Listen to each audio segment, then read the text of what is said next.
চব্বিশ দিন ক্রস করছে, 24 দিন ক্রস করছে। আপনি কি শুনেন? 24 দিন ক্রস করছে। আপনারা আন্দোলন করতে হবে। আন্দোলন করা উচিত। আপনি চিলাচিলি করলে রাস্তা ছাড়বেন আমরা। আপনি চিলাচিলি। আচ্ছা, আপনার কি কাজ আছে? আপনার কাছে শুনতে চাচ্ছি। একটা ছাত্র, আপনার একটা ভাই।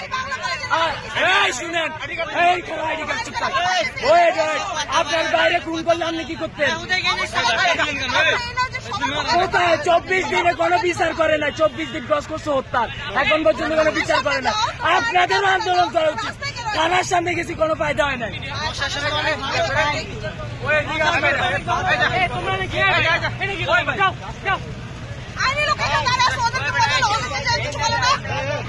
আরে ভাই যাও না,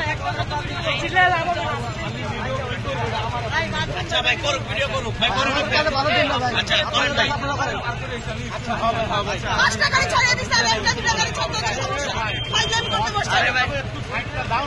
আচ্ছা এরা ভিডিও করুক। আচ্ছা আমি কি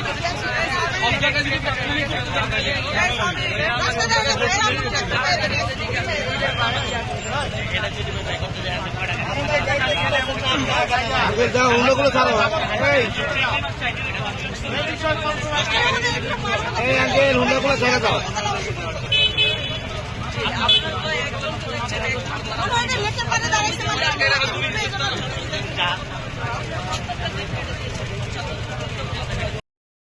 তাদের কি বলার আছে?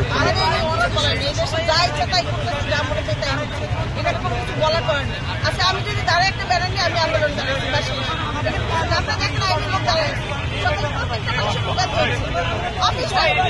হসপিটালে যাবে ওদেরকে এত সুন্দর করে ভালো করে বললাম তো আপনারা শোনো না শেষ করে নির্দিষ্ট সময় আছে প্রশাসনের কাছে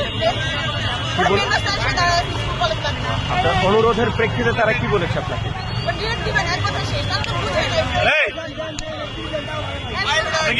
আমি যাবেন যেতে পারে। ওরা আমাদের কাছে এই বাধা দিচ্ছে কেন? ওদের দাবি সরকারের কাছে, ওদের আইন মন্ত্রণালয় ঘেরাও করো, ওরা বিচারালয় ঘেরাও করো, ওরা যমুনা ঘেরাও করো, ওরা এখানে এতগুলো অভিযাত্রী আটকেছে কেন? এই অভিযাত্রীগুলো কি তাদের বন্ধুকে হত্যা করছে? এদের দাবি হচ্ছে এরা 24 দিন ধরে আন্দোলন। 24 দিনে কি একটা বিচার শেষ হয় আপনি বুঝেন? এটা তো তদন্ত করতে হবে। তারপর হ্যাঁ রুগী সেটা তো ওরা তো সেন্সে নেই, ওরা কি আন্দোলন করছে? 24 দিনে কি একটা হত্যা মামলার বিচার হয়?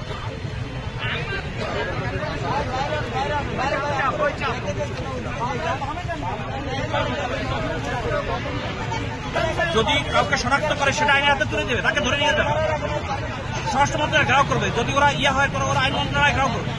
ওরা এখানে অভিযোগ যাত্রীদেরকে এভাবে ওরা বলছে যারা হত্যাকাণ্ডের সাথে জড়িত ছিল তাদেরকে এখনো ধরা হয়নি। এটা কি এই পাবলিকটা ব্যর্থ নাকি পুলিশ ব্যর্থ? ওরা এখানে তারা ঘেরাও করুক, ওরা প্রশাসন ঘেরাও করুক।